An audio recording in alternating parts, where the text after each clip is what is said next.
ٹھیک ہے حضرت. کالر ہمارے ساتھ ہیں جی. السلام علیکم. کیسے ہیں ندا؟ میں ٹھیک ہوں اللہ کا شکر. میری کون بہن میرے ساتھ ہیں اور کیا پوچھنا چاہتی ہیں؟ میں سدرا بات کر رہی ہوں لاہور سے. سدرا میرا خوش کوشچن یہ ہے آمدید جی. کہ کہتے ہیں کہ نا بینک میں جاب کرنا اچھا نہیں ہے کیونکہ وہاں پہ سود کا کام ہوتا ہے. سود لینے والا، دینے والا، لکھنے والا، وہ سب یعنی کہ گناہ میں آتے ہیں. اچھا ٹھیک ہے جی. تو بینکنگ سیکٹرز میں جو لوگ کام کرتے ہیں. السلام علیکم. وہ کیسا ہے؟ ایک اور کالر. السلام علیکم. جی وعلیکم السلام. کیسی ہیں؟ جی اللہ کا شکر ہے. کیا سوال پوچھنا جی چاہتی ہیں؟ خوش جی آمدید کہتے میرا ہیں. شکریہ. میرا سوال یہ ہے کہ جیسے سورۃ مزمل میں لکھا ہوا ہے کہ قرآن پڑھنے کا موضوع وقت رات کا وقت ہے. جی جی. تو کوئی مطلب یہ لگتا ہے تو کوئی کہتا ہے کہ جی یہ آپ صلی اللہ علیہ وسلم کے لکھے کہا گیا ہے ہمیں رات کے وقت نہیں پڑھنا چاہیے. ٹھیک ہے صحیح. بہت شکریہ آپ نے ہمیں کال کی. صفا ہم آپ کی سمت آ رہے ہیں. بد دعا کرنا کیسا ہے؟ بسم اللہ الرحمن الرحیم.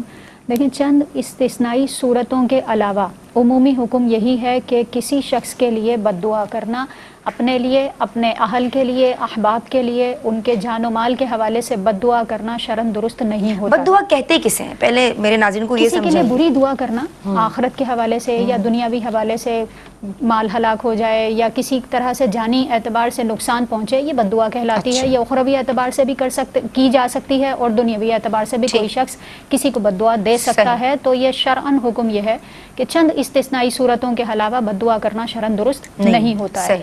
اور اس کی بنیادی وجہ یہ ہے کہ مسلمان کا دوسرے مسلمان پر حق یہ ہے کہ آپس میں ایک دوسرے پر سلامتی بھیجیں.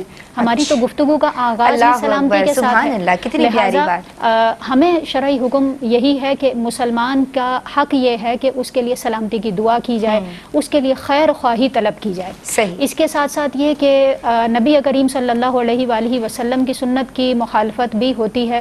اور وہ اس طرح کہ نبی پاک صلی اللہ علیہ وآلہ وسلم نے ارشاد فرمایا کہ اپنے لیے بد دعا نہ کرو، اپنے غلاموں کے لیے بد دعا نہ کرو، اپنے مال کے حق میں بد دعا نہ کرو. اور اس کی وجہ بھی بیان فرمائی کہ ہو سکتا ہے کہ یہ قبولیت کی گھڑی ہو اور اس بد دعا کو قبول کر لیا جائے. ویسے تو اکثر اللہ رب العزت جب ہم اس طرح کی بد دعائیں بعض اوقات اپنے ہی اقربا کے بارے میں کر رہے ہوتے ہیں تو رب کریم دعائے مصطفیٰ صلی اللہ علیہ وآلہ وسلم کے صدقے میں ان بد دعاؤں کو قبول نہیں فرماتا. کیونکہ نبی کریم صلی اللہ علیہ وآلہ وسلم نے فرمایا کہ میں نے اپنے رب سے یہ سوال کیا کہ کسی دوست کی کسی دوست کے حق میں بد دعا کو قبول نہ فرمائے.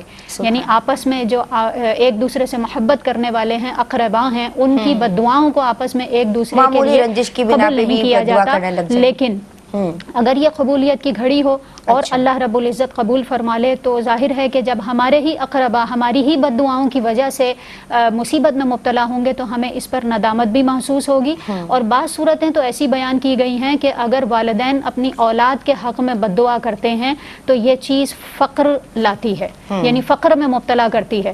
تو اس لیے بھی بد دعاؤں سے بچنا چاہیے، زبان سے اچھے کلمات ادا کرنے چاہیے.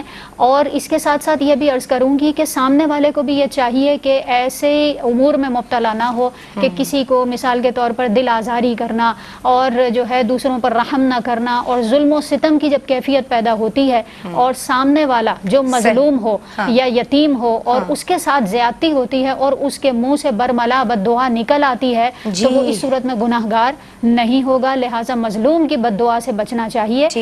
اور بلکہ روایات میں آتا ہے کہ اگر کوئی شخص مظلوم ہو اور وہ بد دعا کرتا ہے تو وہ راتوں رات قبول ہوتی ہے. لوگ سو رہے ہوتے ہیں مگر اس کی جو آہ ہے وہ عرش تک پہنچ جاتی ہے. لہٰذا بد دعا سے بچنا بھی چاہیے اور ایسے امور سے بھی بچنا چاہیے کہ ہم کسی کے ساتھ اس طرح کی زیادتی کریں کہ دوسرا شخص بد دعا دے. صحیح.